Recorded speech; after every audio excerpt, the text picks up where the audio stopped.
Welcome back, everyone, to Let's Move the Bookmark and continue our story. So, day has come upon you, though once again, those of you who are within the forest cannot see the sun anyway, because of the thick canopy that is the trees that reside here. But, nevertheless, you are awoken hours later. The morning has come, though the sun does not rise, and you all benefit from a long rest. So, we'll start things off. In the forest of the dust, Duran, King, you awaken. Around you, as you slumbered, you see a laurel of plants and other types of floral garb wrapped around you, almost like a bed. Like the Fae of the night has comforted you, placing you on a comfortable, and then you didn't wake up.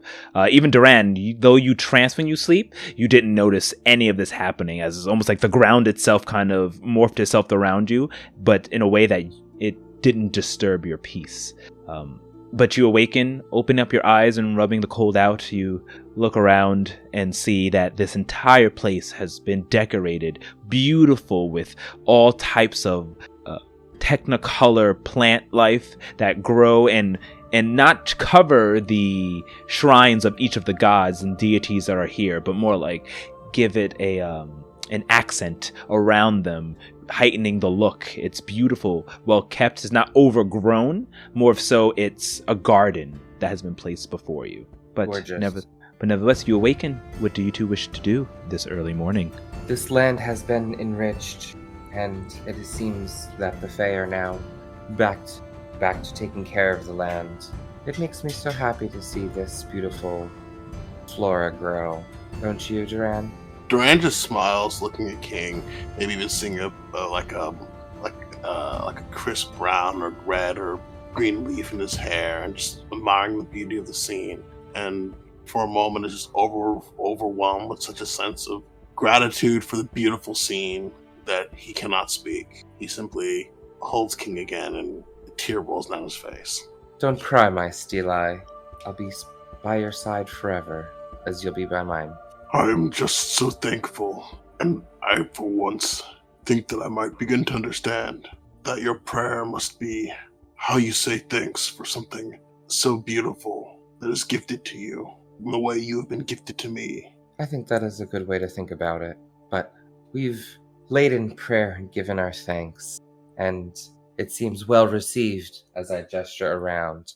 I said, I must find one more piece of a magical reagent for my ritual to get better acquainted with Chastifold.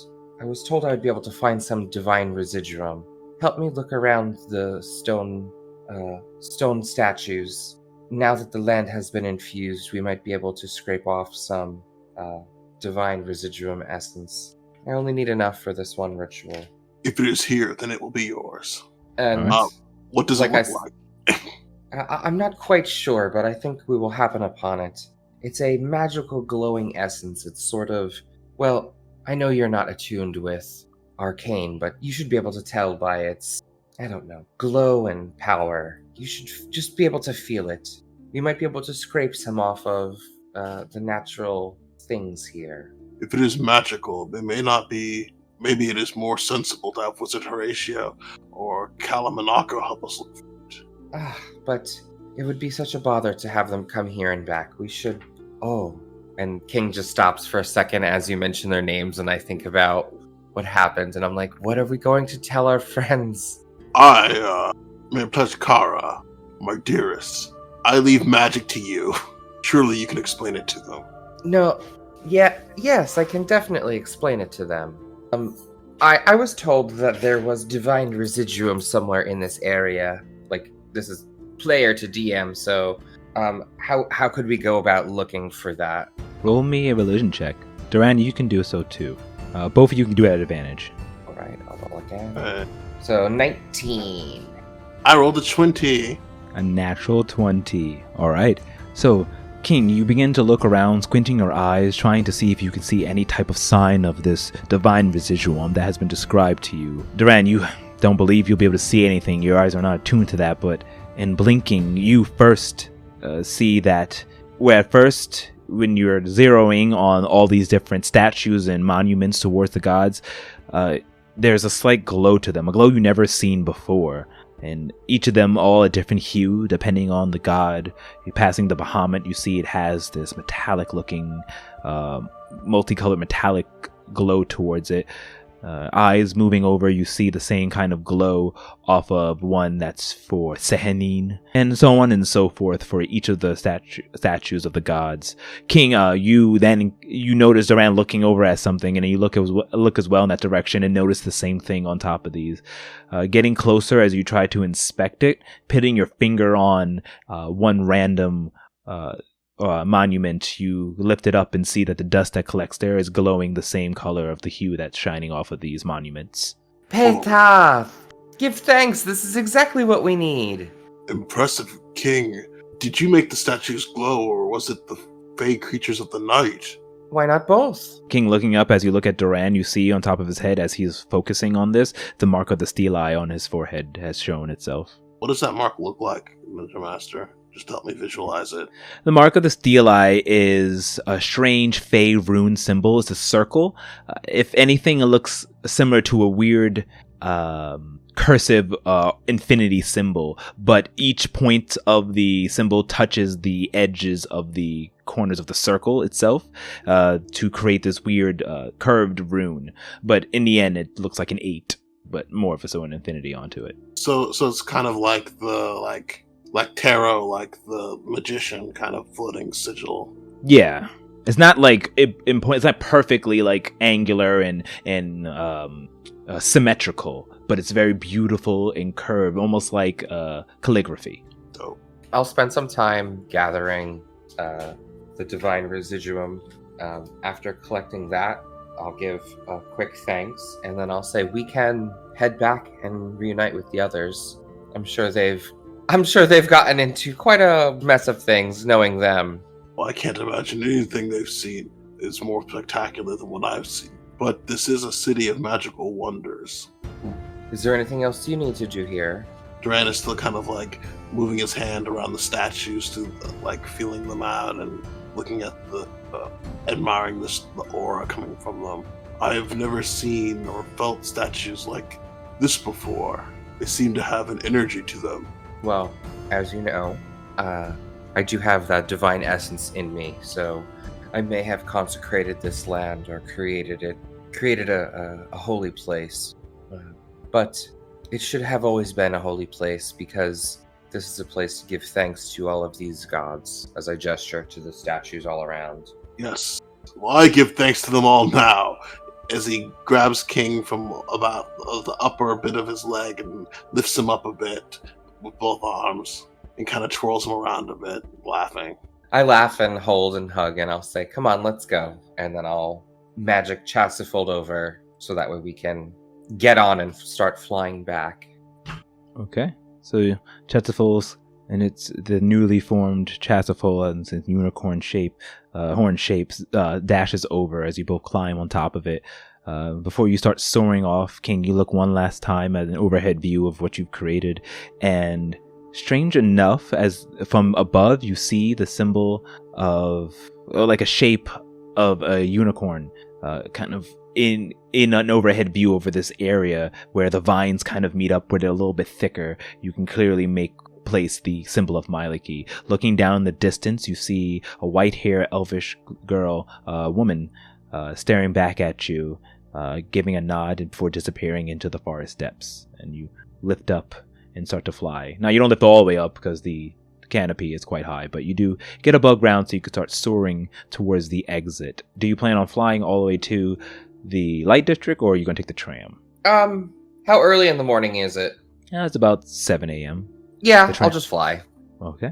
So you continue flying off and off into exiting the forest as you see that a lot of the human-looking, though you know what they truly are, druids picking up some things, doing some cleaning. They're all looking at you, and almost simultaneously they look up at you and give you big waves and smiles. Some of them even bow towards you. You put two and two together. They possibly know about what transpired, at least about you being who you are, and the discussion with Zariel. But nevertheless, you leave the forest back into the dust circle proper, before flying off, heading towards the direction of the Light District. Meanwhile, Horatio, Cal, Monako, you all awaken from your slumbers, from your rooms. Horatio, you are inside of the library as you stumble up and notice that you fell asleep there. The candle's still burning. There's no wax coming down. They're just lit. And the book that you were reading, covering a little bit of drool as you slumbered, and the odor of Monaco's food fresh in your nose as the plate is right next to you. He immediately dries off the book, drool from, closes it, and then grabs the plate and rushes to the kitchen to put it away. Okay. Monako, what are you doing this morning? Oh, Monako got up early to make breakfast. She's in the kitchen. Okay. And Cal? I think once I smell breakfast cooking, I would make my way downstairs. You all start to make your way. Cal and Horatio, you two meet towards where the staircase from the both sides meet, and this grand staircase, and see each other across the way. This is the first time you saw each other since the night prior. Hey! Oh, you made it back. That's good. Yeah, it was late. I had to do a lot of walking, but You had to walk. Why didn't you? the tram was closed. It was very late. Oh, man, that must have been a long walk. Or, It was fine. I got to do a lot of thinking. you good? You all right? Yes. Took a while to get there, but there's no need to talk now. It seems like Monaco's making breakfast. That always helps you, as he looks at the plate, helps you calm down a bit. Yeah, of course. Monaco's food is a grand reason to wake up every morning. Yeah. All right. And Horatio starts walking towards the kitchen. And I'll follow. Alright, so you two walk down the stairs, heading towards the left side where the kitchen is located, following the scent of a beautiful smell coming from the kitchen as Monako prepares one of her glorious meals. Monako, inside of the kitchen, you hear footsteps coming closer to you. They're not trying to be quiet, so you know that someone's at least awake, and turning around the corner, looking through the window, or the doorway that's there, you can see both Cal and Horatio making their way there, though they haven't quite noticed it yet because they're in conversation. Monako is preparing beautiful fluffy pancakes and a spread of breakfast meat and eggs, with the help of an unseen servant to get everything going well. She pretends to not notice that they're coming in, and just has the unseen servant kind of laying things out on the table. Okay, are you eating indoors or outdoors? Are you asking us? Well, Monako, since you're serving. Oh, it's sort of like the kitchen directly opens into a sort of outdoor. Well, the kitchen opens up to a dining room, which then opens up to an outdoor patio. Yeah, the patio. Okay. So you go out and place everything out in the patio as you did the day before. And as you start to step out there and serve the plates, this is when Horatio and Cal, you go into the dining hall, see her a little bit distance off, because the dining hall is pretty large, but you see her walking in and out, serving the plate, setting the plating on the tables. Horatio kind of freezes for a bit and then keeps going, recomposes himself right away and goes to put the plate away. Hi, Monako. Oh, Horatio, you seem well rested. Yeah. Read a book. Oh, Cal, you're back. Yeah, did I miss something last night? No. Only dinner. Yeah, as he kind of shakes his plate a little bit. All right, let me go put this away. Monako, I did have a cold plate last night. It was almost as delicious as when it would have been hot, I'm sure. Oh, well, I'm just glad that you're staying fed and fit. All thanks to you. Well, let's, I guess we should eat. Do you think the others are okay? And she'll use the broad chat on brain chat broadcast message. Hey, you guys all right? King, Duran? At this point, you two are flying, so you're about halfway. You're about halfway through. About half an hour or so before you land into the Light District. When you hear Monako call both of you in your heads. Oh, Monako, we are on our way back. You will not believe what we've seen and what happened. We'll be there in about 30 minutes, I think. Oh, we'll keep some plates warm for you. Thank you. And we will make sure to have 2 extra plates kept warm for prestidigitation. Okay. So you all sit at your meals, and Cal, you know, is a little awkward as with the three of you there. It seems like there's some tension in the air, but nevertheless, you begin eating the delicious meal that Monako has placed before you. But after half an hour, when you guys are starting to at least wrap up, and the silence is getting a little bit too much, the doors open up, and King Duran, you land down onto the doorway of the manor. Opening up, you hear, "Ah, you have arrived, masters. Good morning," as coming out of the walls once again is the automaton. "Hope you had a pleasant night. You shouldn't sleep out there. It can be quite, and he stops, uncomfortable. And so you should always make sure you end your days here in the manor." Lecturing at about a 10, and I'm going to need you to lecture me about out of 1. Automaton off. "So be it. Let me know if you need anything, masters." And the automaton goes right back into the wall. Come join us. We're on the porch. Come on, Duran, let's go. Seeing the 2 empty spots saved and the plate of food, still steaming from being warm, I'll say, "Oh, yay, fresh warm pancakes. I'm hungry." And I'll go and sit down. Well, how was your night? Fantastic. I found the druids in the sanctuary, and Duran and I had a wonderfully special moment. Oh. A special moment? Well, yeah, so turns out, remember when we were shopping and the people that were there were like little children? They were so helpful.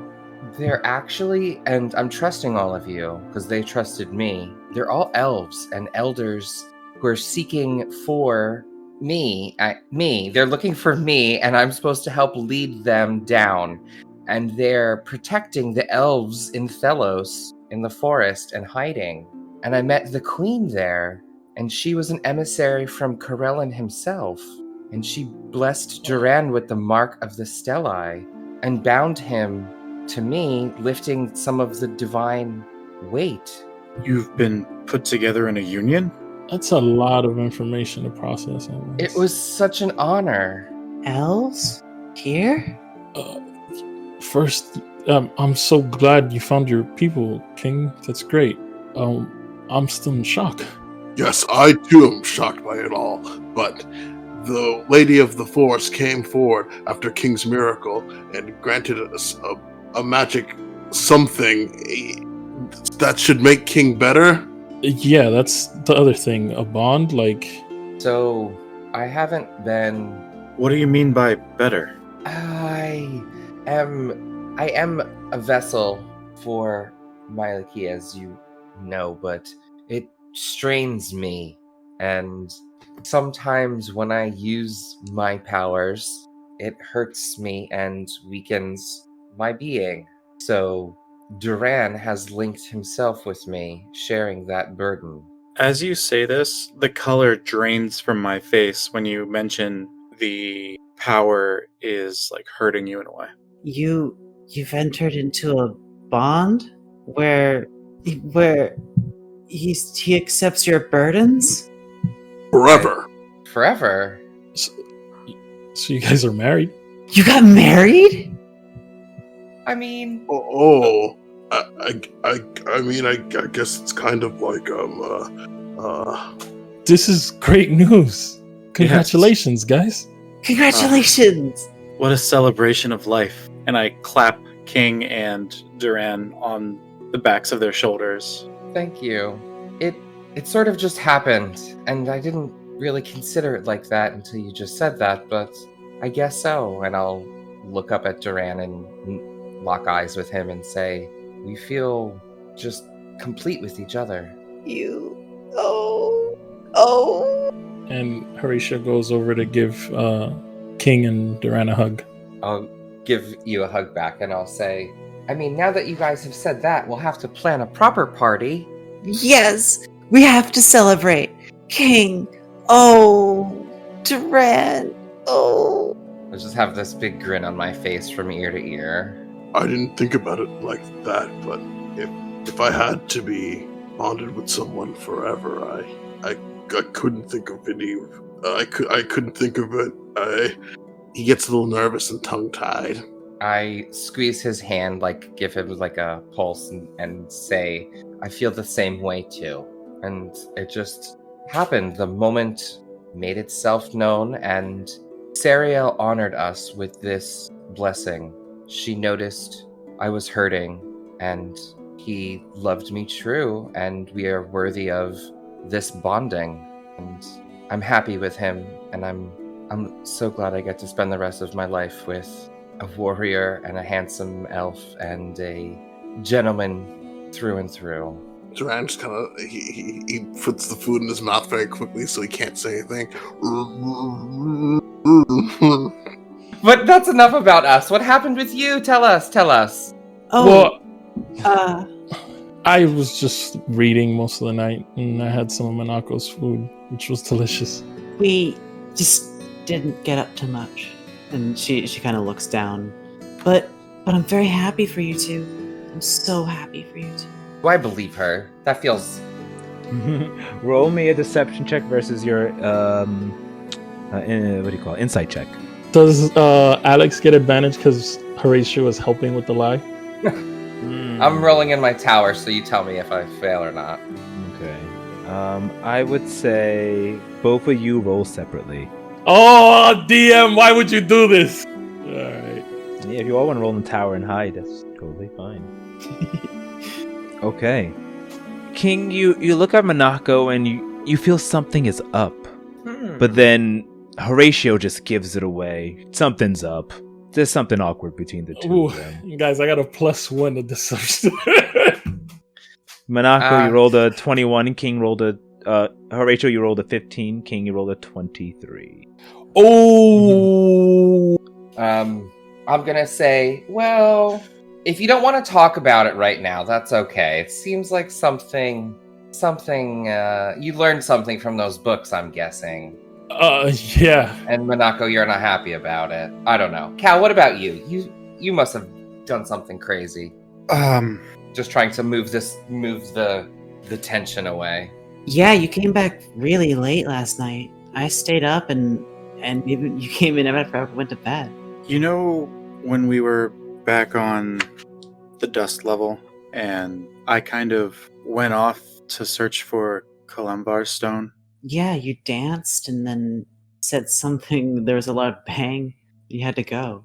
Well, I didn't just do a dance. I met someone, and it turns out that I'm not the only one acting to balance Kalemvar's scales. There's this group. I met them last night. They call themselves the Heirs of Equipoise. King, it seems like I'm a vessel too. Really? What did Yes. they tell you? Well, I wanted to talk to you about this in particular, given your own circumstances. But apparently I was born this way. They called me the Mortal Key, and I'm constantly being reincarnated and born again. The important thing, though, is that I'm supposed to be able to open the gate and have the power to be the key to enter Eustasia. At the moment you say that, Horatio's expression just goes to like complete shock. Minako drops her spoon.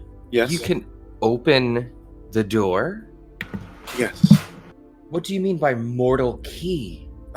When everything went down with the gods and the ages, Kalemvar ripped himself into two pieces, not choosing to pick a side. He retained his first form of Kalemvar, but also took on the mantle of Hades. In doing this, some of his powers were transferred to a vessel, and that vessel is able to open up the gate to Eustasia. Are you okay? Well, it wasn't all that I learned. I've told you all a little about my past at this point, and I've discovered that there's another group. Of course, there's another group. They're called the Bloodlen, and a lot of them are assassins moving in the shadows. This woman in charge, Drakisla, she sent assassins after my father, and that's who killed him. I talked to some of the members of the Equipoise, and they think it was this dwarf named Crixus. The worst part about it is I get the impression that they're somewhere here in this city. And I worry that it's going to bring more trouble to all of you, and that's not what I want. Cal, if what you're saying is true, then it's worth the trouble to keep you safe. Everything you have just said just convinces me, and probably the rest of us, that you belong with us more than anything. Besides, Cal, I'm not only here to share King's burdens, yours as well, friend. And you as well, Duran, which is why I want to protect you all. I don't want to be the reason you're in more danger. We all bring danger with us. You think that me having Mylakith inside me brings no danger to those around you? We are hunted by people and demons. It is the nature of being an adventurer, but I think that I may be presumptuous in this, but you are all my chosen family now, and we are stronger together. I agree. Because of that, there's one last thing that I want to add that didn't sit right with me. The leader of this group, Master Regan, I say with like a sneer and spit mockingly as he was spitting constantly. Oh. I think my father stole me away from these people. I think he had a reason. I pull out the stone of equipoise, and I put it on the table. He gave me this stone of sending, but it's just to him, and that I'm to accept orders. I told him I would be no one's tool, and I mean that. I've been following the path Kalemvor has directed me in most of my life, but I'm not sure if the intentions of this group are absolutely pure. Cal, you can't trust... you can't tell anybody this information at this point. If anybody knows, there are so many forces out there that'll want to get their hands on you.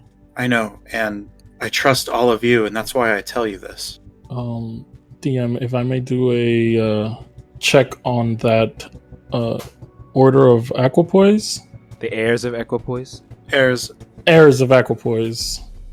To see if you... just to see if I know if I've heard anything about them. With my sage background, I was wondering. Roll me a history check. Ooh, I rolled a 13. 13. The name sounds familiar. Yeah, you were like, when he said the name, you thought about it. He's like, I might know something about it. But if anything, it would definitely be something you read more than 30 days ago. So it's not at the forefront of your mind. You can't quite recall. Same question. Does Minako know anything about any of these societies that we heard about, either Bloodlen or the heirs of Equipoise? Okay, and you rolled a 20? A 20. Okay, so yes, and you're from Shiverin, so you know... Oh, actually, no. Let me rephrase that. You have heard stories of the Bloodlen through the grapevine. Throughout just your going in and out of the meetings of the demon dancers, you are privy to information that other people wouldn't have. And of course, they trust you with it because you were partly a Goren. So while you served them and cleaned up and did all the rituals of a priestess, you heard that they went on missions, the demon dancers, to stop the Bloodlen from doing assassination attempts. One of the assassination attempts was on Queen Camilla, so they are bad news bears. And you've even heard stories about their leader named Drusilla Lenar, and there's something about her, something unearthly about her. She strikes fear in those. Every time they brought her up, especially even Kaijin himself seemed very disturbed by this, and they failed at several attempts to stop the Bloodlen. In terms of the heirs of Equipoise, you've been curious at times when Kaijin spoke to some of the other captains, and they specifically did not say this in your presence, but you've listened in and heard about such an order, about a god who's both Prolefsi and Aegis. You didn't know which god it was, but now putting two together, they must have been talking about it. So if anything, they are in the knowledge of the demon dancers. I've heard of the Bloodlen before. The demon dancers were always worried about a potential attack. Even Kaijin was, even he was. Well, if what you're saying, it can't be a coincidence. If they're after you, it's because they know, and they're gonna want something. They're gonna want you. I haven't seen or been attacked by anyone like that since my father died.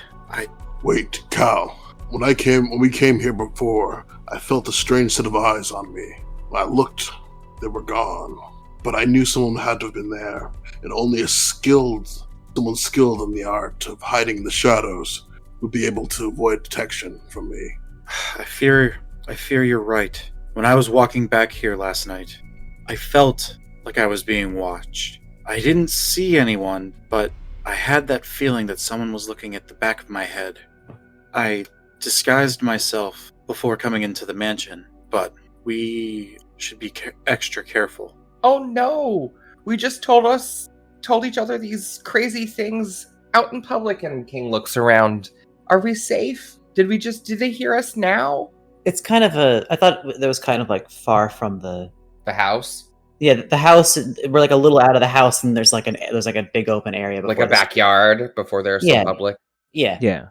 So you're out of the house, but not very far. You're still close by. You do, if you recall, you do have a view of the sapphire glittering water that's flowing, like your own little personal creek that leads off into the main river that goes throughout the entire city. You can see houses and things in there, but it's more like a balcony that you can see those around you. But you're within a fenced area. You're still in your property. But is there anywhere that somebody could like be perched up listening to our conversations? Roll a perception check. In brain chat, I say to everybody suddenly, the house is listening. I'll respond. We shouldn't have said those things out here. How careless. I rolled a 2 with a natural 1 being You can't tell. I mean, you look around. I mean, anyone could be anywhere. I mean, you're outside. You don't know any vantage points. If Duran, you're scoping out the area as well, you can roll me a perception check as well. Rolling bones. Duran has rolled a 19. 19? I mean, you're outdoors. Certainly, there's probably about less than 50 feet before the fence ends at this point, because you're at the most furthest end of the house. So, but it's still quite a distance. But anyone could, I mean, possibly be on the other side of the fence and hiding themselves and listening. It's not that far, and your guys are not particularly quiet. This may not be the safest place to handle sensitive information. Let us be more careful and dome up next time. Absolutely. So, Cal, what's going to happen? Are they going to try and get you? Should we make sure that we're always paired up when we do things now?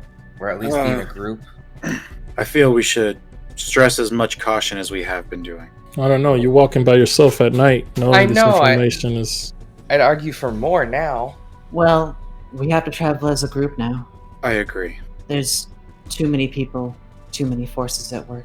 So, with you all in the backyard, looking around, the day is yours. It's quite early. You have another 3 days until the start of 3 nights until 3 days, 4 nights until the start of the gala that is going to take place at night. As we're finishing eating up and sit for a moment, I'll look towards Monaco and I'll say, so when you were out and about with Horatio, did you happen to get any more details on that thing we were talking about? Trying to be sly, or you can sort of tell King's trying to be sly. She looks at you and says, King, your magic is hurting you. You can't do Mage Wars. How could you say that? I wasn't planning to do Mage Wars.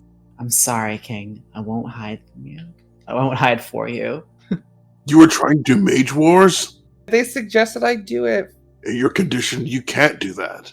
Well, I just wanted to do something, and I don't have any money to get anything for you, so I wanted to do something that I thought you would like, and I was going to fight in your honor. King, I'll give you some money, and you can bet on us and Mage Wars. Us? Oh, yeah. Putting a hand on Cal's shoulder and looking at Horatio. Yes, King. Yes. And then Horatio looks over at Monaco and just, yeah, you can. I mean, we do need money, so it would be good to, I guess. But you can't be seen arriving with us, though. Is betting against yourself illegal in this universe? I don't know. I Or betting mean, on yourself, I mean. If betting isn't a thing in this, then well, you, in terms of ethicalness, you're not from this plane, so you have no idea. Do you feel bad about it? That's up to you. Me? No, if I know I'm going to win, I'm betting on myself. I mean, that's, well, I should say if Horatio feels that way, but in terms of whether you know what's right or wrong in this plane, you don't. Okay, that's what I was asking. So, I mean, I would ask the two local residents, is it ethical to bet on yourself here? is it ethical? It's frowned upon. I mean, it seems like It's frowned upon. Maybe Oh. we shouldn't. Maybe we shouldn't. So, if King and Duran don't arrive with us, they can bet on us, right? I don't know if I want to now. And I like fold my arms and like sit back in my chair, huff. Oh, we can cheer them on together. It's just frowned upon. It's not illegal. So there's nothing wrong with doing it. It's frowned upon by those who have the money to do frowning. Misunderstand, Horatio. I'm not frowning because it's illegal. I'm frowning because you blew up my spot. You and I Nako didn't- were supposed to do me a favor. Well, King, you just told us that your magic is hurting us, so we are doing you a favor. It's not hurting me. It's just that it weakens me a little. It doesn't King. hurt. It doesn't hurt. King. So, we can do the Mage Wars. I guess we do need some form of making money. I mean, Oh. if you think there's a better way to go about this. People have seen us together and be in this city as a group. There is no way we are going to be able to bet, even if we arrive separately. I think that could be interpreted as unethical. I agree. Let's not do anything with questionable efficacy. Ethical. Questionable morality. Questionable ethics. But that doesn't mean that the winners aren't given a prize. I'm sure they don't just compete for free. So if you compete and win, then you might get some money. Well, what you understand is, like, King could bet on Horatio. That's fine. You're betting on your friend. It's just like just betting on yourself. It's like you're in it, so you wouldn't bet on yourself. But King can go, if he didn't participate, not saying you're not, or Duran can go up and say $20 on King. Or 20 gold on King, and then that's fine. You can bet on each other. Or non-participants can bet on participants. So it's like you can't go up, bet on the other guy, and then Yes. fake a loss on Exactly. on it, and then be like, "Oh, I won a ton of money because okay." Exactly. But so basically, if you're in it, you don't bet. You just take the prize money. But those who are not in it, doesn't matter who you vote for. If you're like, I'm voting for my best friend, it's fine. Doesn't skew anything. So you can do that. But- So, Monako will give a pouch with a substantial volume of gold in it to King and say, and when she leans in, she whispers, "You can also get him a gift." Did I hear that? They whispered. Not. I imagine not enough for his keen elven ears. I love that you guys have a thing that you can communicate telepathically to each other and still say it out loud. I'll like with like a head held in shame and sadness. I'll accept the money, being pragmatic in this offering. And How much do you give him? Slip it into my bag. Chief gives him a bag with 258 gold in it. All right, so minus and then add. So Monako, you go ahead, taking out your bag, speaking to King and jangling it. You hand it over, and begrudgingly you accepted King. So all of you, So are you mage warding or not mage warding? It's a mage warding. Mage warring. I arrived on the conclusion that, or I thought we arrived on, yes, we're gonna do the Mage Wars because it's not, or are we doing it? Monaco's going to be doing Mage Wars, and she's encouraging Horatio to join. Sounds like she's pressuring into it again. Like she pressured. Yeah, I know. Oh. Making decisions for people without their consent. Yeah. She's I'm gonna alleviate that guilt by putting my hand on your hand, and I'll mouth "thank you" to you after a moment or two passes, and I come to my better senses. Of course, you don't have to, Horatio. I mean, I'm not the strongest arcane user, but I'll try. Oh, I guess I can. Yeah, sure. Wizard Horatio, if you were going in, then I can bet everything on you. Don't add that much pressure to it, Duran. Yeah.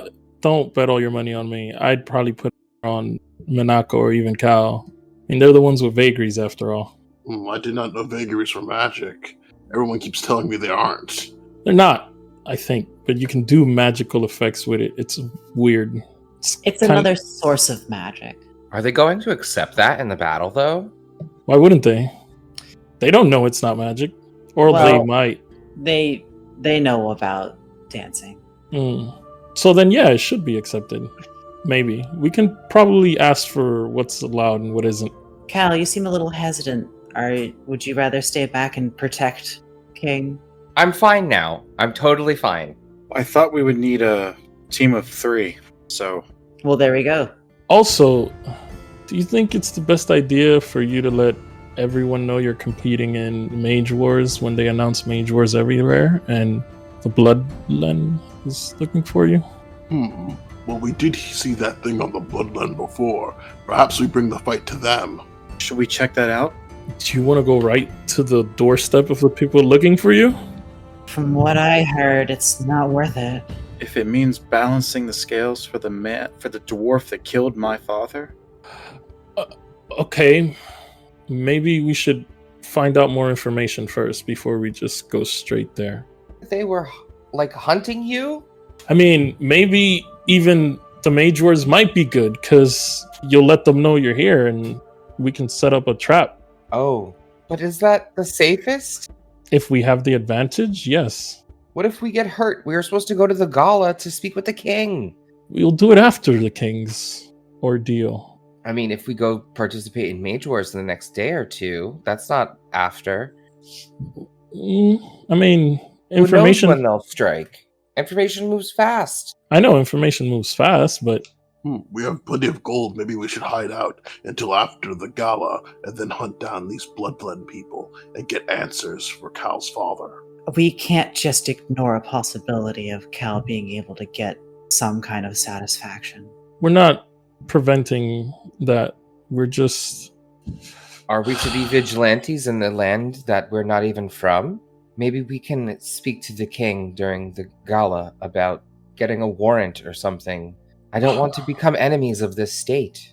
We are envoys of Queen Camilla. We have a lot on our plates and we're kind of rushing to do everything. Maybe we should just take things one problem at a time. And right now we need to speak with the king. We can't do that for 3 days. Damn this timing. These people are already watching us, was it, Horatio? Maybe. There are plenty of other people who could be watching us now that I think about it. I mean, this fucking house is watching us.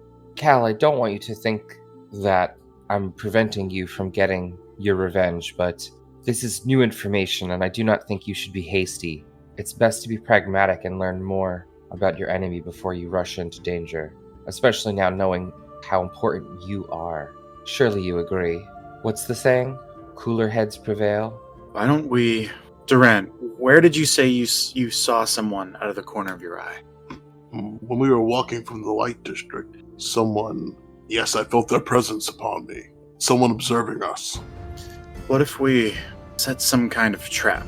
I could go off as if I was walking to a shop or to sign up for these Mage Wars even, and the rest of you don your disguises and follow further than a tail would follow. See if there is someone following. I might be able to be of service in this. I mean, I can cast seeming on all of us, except you, of course, Kyle. If, I'm not as keen as the rest of you, so if this tail is pointed out and I get line of sight, I may be able to hold him in place, or even better, will we get him, so to speak, apprehend him, or her, or them? This is dangerous, Cal. When two hunters chase each other, the prey is only discovered when the predator has caught it. I have quite a plan for this would-be tale. I don't want to discuss it further in case someone's listening. Minako will snap her fingers, and in a puff of smoke, Luris, the cat, appears on her shoulder, and she will whisper something to him, and he will crawl down her arm and turn into a rat. As it does so, and when it reaches her palm, it turns invisible, and she will just put that on and she'll go over holding it like gently in her palms over to Cal and say, "Luris will look after you," and then she'll put the rat in his backpack.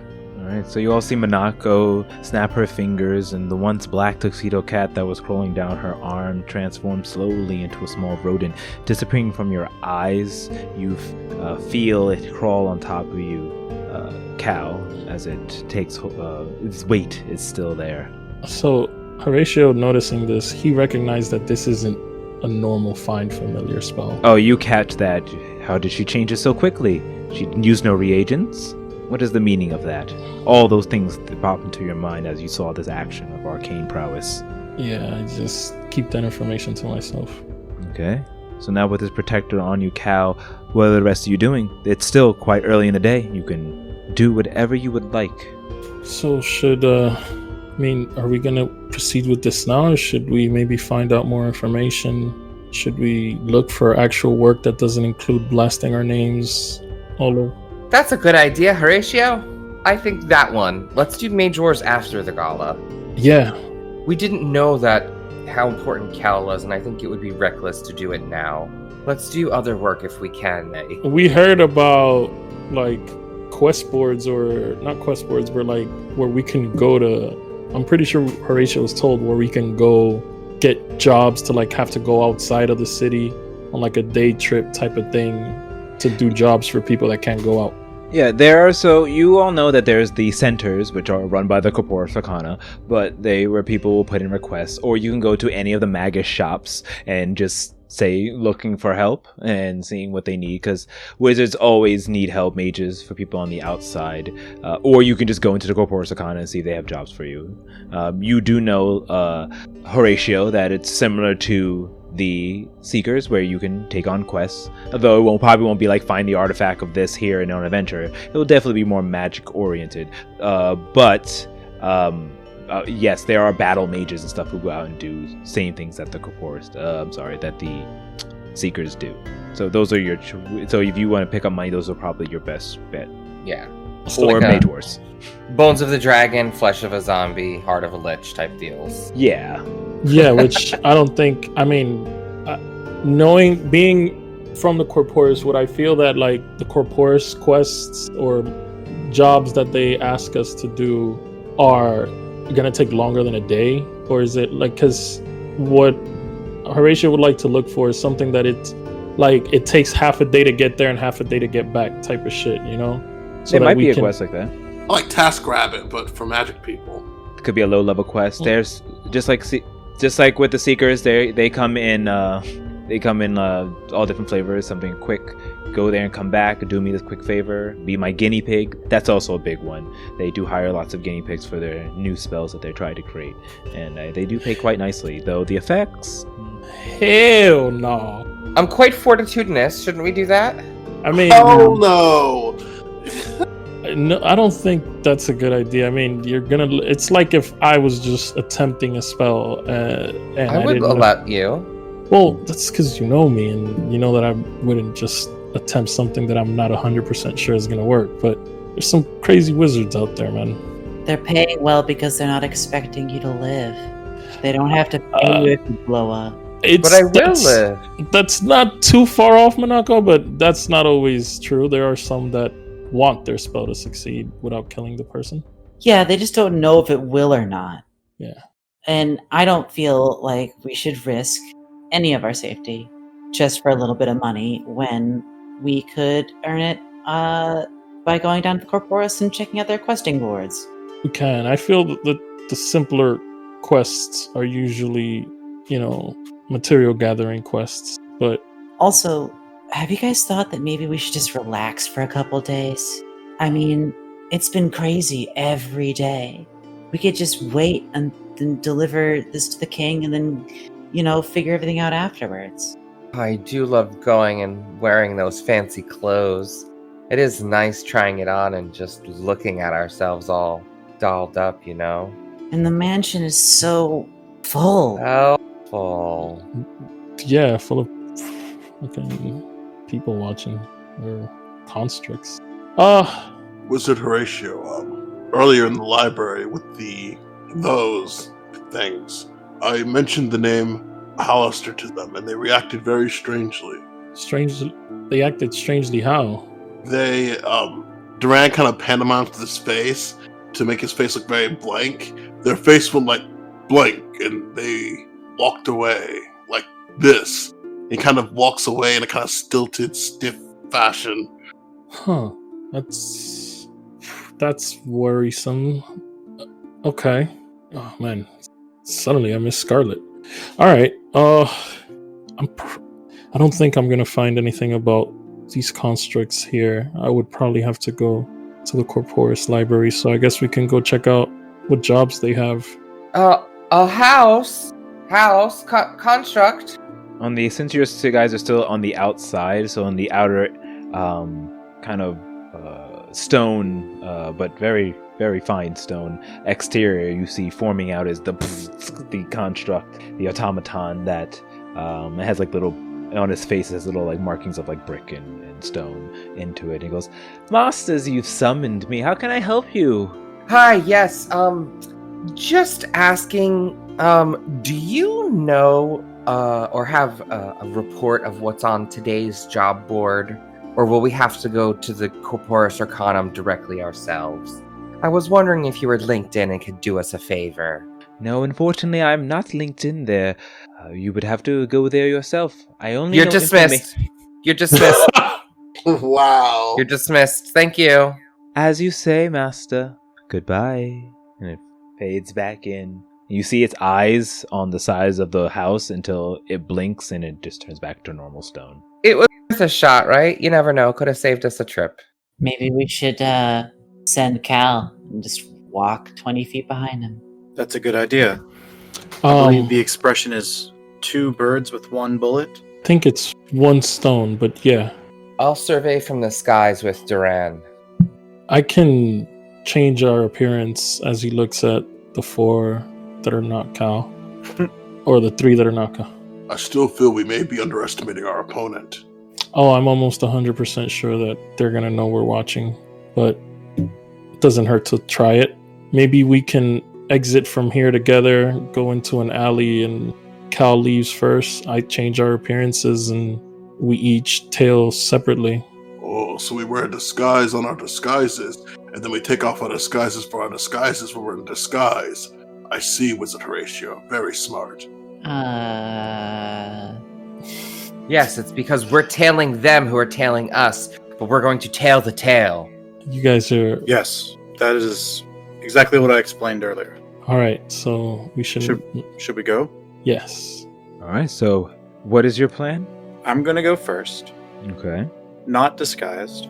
And then after that, 30 seconds after, assuming whatever tail might be on me would be on me at this point, the rest of the party will leave disguised and try to see if anyone's on my tail. But I don't think that we should all leave at once. So Horatio would say, do you guys want me to change? After Cal leaves quickly, he'll say, all right, do you guys want me to change your appearances? Yes, make us humans, quickly. We'll go out the back and check from above. All right, so I turn King and Duran into 2 humans, both male. One is gonna have a similar cut to King's, but it's gonna be black hair and some freckles on his face. Same thin jaw, kind of a little bit, just 1 foot taller. And then Duran, hair color blonde, kind of I don't want to say Lord Farquaad, but that same shape, but it's curly hair. Duran's gonna have green eyes, and King is gonna have blue eyes, and he's gonna be a foot shorter.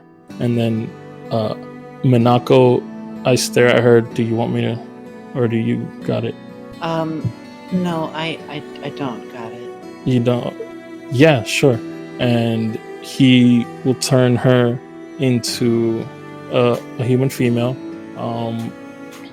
Hair tied back in a ponytail, kind of like brownish hair, thin face as well. She's gonna be a foot shorter.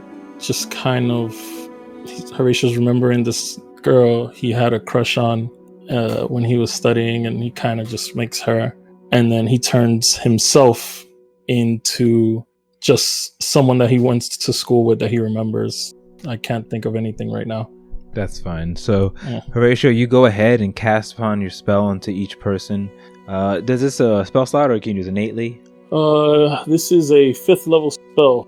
It is Okay. verbal and somatic, and it takes 1 action. All right. It's not concentration, and we look like this for 8 hours. Okay, so you go ahead and cast a spell, chanting the words out. They form power onto your fingertips. The energy releases as the veil covers each of the members that you've placed a spell upon, transforming themselves into almost fairy tale like from the feet all the way up to the head into the descriptions that you have placed onto them, and as well as ending with yourself, now looking like these strange people, not recognizing each other but knowing who you are. You all slowly but surely walk out bit by bit off, keeping an eye out on the tail, following behind Cal at a safe distance but not trying to be conspicuous. Can I have all of you in the back roll deception? All of you who are transformed, roll deception checks and then perception checks if you're looking out, including you. You can roll a perception, Cal, if you're looking out for someone who's following you. You could add advantage to deception checks. Okay, so starting off, Duran, what was your deception check? Duran has rolled a 21 for perception. Oh, sorry, for deception. Okay. Manako, what was your perception check? Deception check, sorry. She got a 22 for her deception check. Okay. Horatio, what is your deception check? I have used my D8 to add +1 to it and make it a 13. 13. Okay. Using the Arabu bonus, you raise yourself to 13. And King, your deception check. My deception check was 15. 15. All right. Okay, not bad. You all carry yourselves as the new look that you are. It's not awkward to you, and you get used to it. You know, some more than others, but you seem to be playing the role nicely. Now, everyone, let me know your perception checks, and we'll start off with Cal. I rolled a 19 for perception. 19. Manako. A 21. Okay, Duran. I want to get permission before I invoke my Rabu bonus. Is it okay if I do that real quick? Yes, it's okay. Awesome. Duran rolls a total of 23 for his perception check. 23. Okay, Horatio. I rolled a 15. Okay, and King. King, your perception check. My perception was a 13 after using a lucky point. Okay. All right. So, all of you begin walking out, keeping your eyes clear to see if someone has been following you, following close behind Cal in your disguises. Cal, you walk as nonchalantly as possible, trying to see if anyone's been following you, and all of you who rolled higher than a 20 notice a figure on the rooftops, getting closer and closer to Cal, but staying far behind. It's a shadow and it's hard to make out. All of you who roll below that, a 20, do not notice this figure. But so you see them as the more and more you get closer to the Corpus Arcana as you walk, this figure just stays very hidden. Though, like I said, if you roll more than a 20, you can just see him at the corner of your eye. And if you're behind Cal, he'll be between you and Cal, but on the rooftops towards your left. Duran chats, everyone. No one move, but I see someone tailing him on the rooftops. Don't look. He'll give us away. I conveniently stop at a shop that has its awning out. I know it's early in the morning, so maybe they're just getting their whatever they're selling ready for the morning, and I just am pausing here casually looking at what they have, like I'm feigning interest. Okay, you walk up towards a bread shop that's just setting up.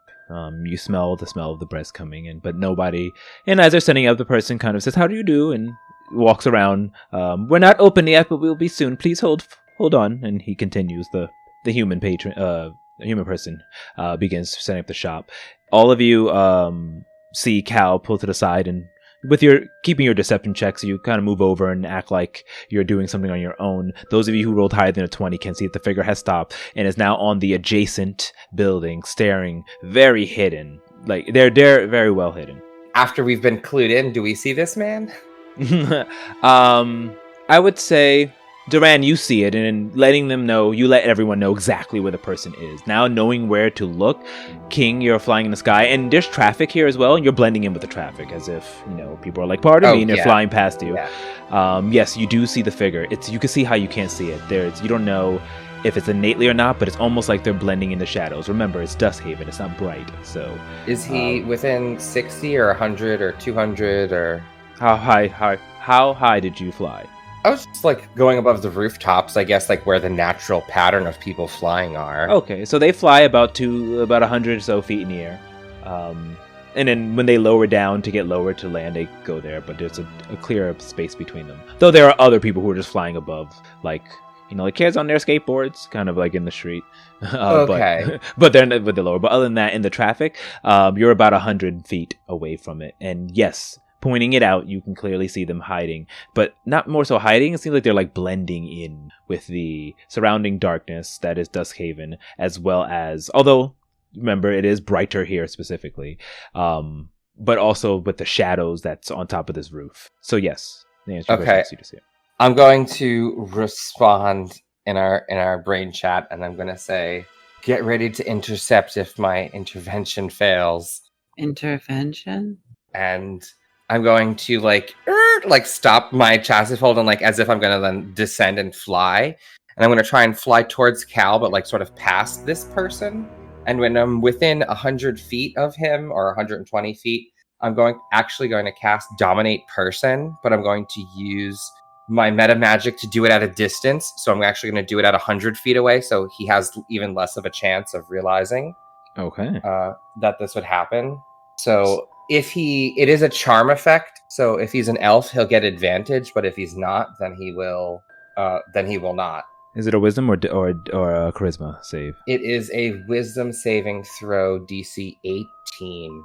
All right, so let's go ahead and roll for this. And let me pull up his stats. As you dive forward, there's also traffic that goes down, but this person, even though they're not out in the open, they're behind a chimney, blending in with the shadows almost unnaturally. It may be innate for them, but it's something shouldn't be so hidden. You would definitely have not picked it up unless Duran pinpointed exactly where it was, and he saw it because he rolled extremely high on his perception. But now seeing this dark figure, you get closer up to it. You're still a little bit away because you're 100 feet, but that's not too far away for you to use your ability. Shouting, putting out, and impeding your will onto this creature, you feel it, and it gets dominated by it. Seizing up from the effect of your blast, it stops, and at this point when it stops, whatever mystic force was keeping it hidden has now dissipated, and now you can clearly see a creature with faded pale skin and straggly white hair, almost from this distance inhuman in nature, hiding behind this chimney as he just is frozen.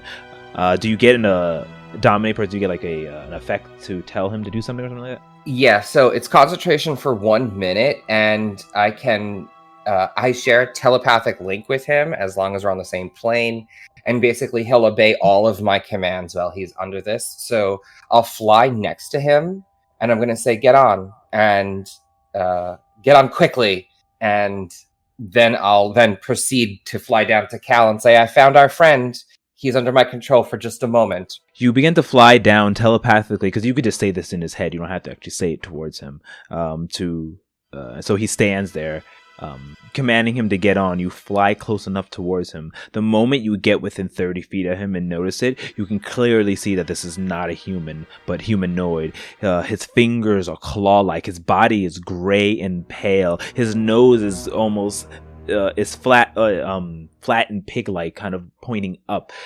His eyes are deep red, and his grayish hair falls down very straggly on his side, and he's wearing very beat-up clothes. There's drips of blood down onto his chest, down his mouth and on his clothing, and as he opens up his mouth, you see 2 large fangs coming down, giving him a very bestial appearance. But nevertheless, his eyes are foggy and clouded as he walks over towards Chastafold and hops on, and immediately you just feel a sense of you don't want him, of dread, or so this is unnatural, and you being a a divine sorcerer. This is anti-divine energy is what you feel from this. Coming Okay, from there. I'm gonna like brain chat broadcast. Instead of flying towards Cal, I'm going to say, come to me. I'm next to Cal. Blah blah blah blah. And like try and give a quick descriptor. Come to me, and like just sort of get on street level so everyone can sort of swarm this being. Duran is actually not going to get off with you. Duran is gonna. I believe that any hunter like this may not be hunting alone. Let me keep a lookout. Horatio would arcane gate, or actually no, he would far step. Am I within 60 feet? So at this point, so King, you're flying towards the shop where with this disgusting creature into the middle of the shop, in the middle of like traffic and stuff. I mean, I'm trying to not go to where people are. I'm trying to just sort of descend off of the roof onto the street level, so that way the people like in the party can come to me. I'm not gonna like fly to like a crowd of people. Because Cal's currently in more of a crowded area, so you can easily see a little alleyway between that building that he was across the street and land there. Okay, I'll say, come to the alleyway, quick, run! I can only hold this for a minute. And then once we like land, like the creature and I'll say, drop your weapons and discard all items you're carrying, and face the wall. He looks around and just goes to face the wall. God. Oh God! And I'm like, hurry! As I get over there, I begin to tie him up with the rope that I have on my person. All right, he doesn't move. He stays there facing the wall, and within like the first 10 seconds, because it doesn't take long to go across the street, you duck into the alleyway and tie him up. He stands there still, facing the wall. You notice his hands are sharp claws out of his gray hands, and almost like nails, but his nails, like it forms from fingers into claws at the tips of it.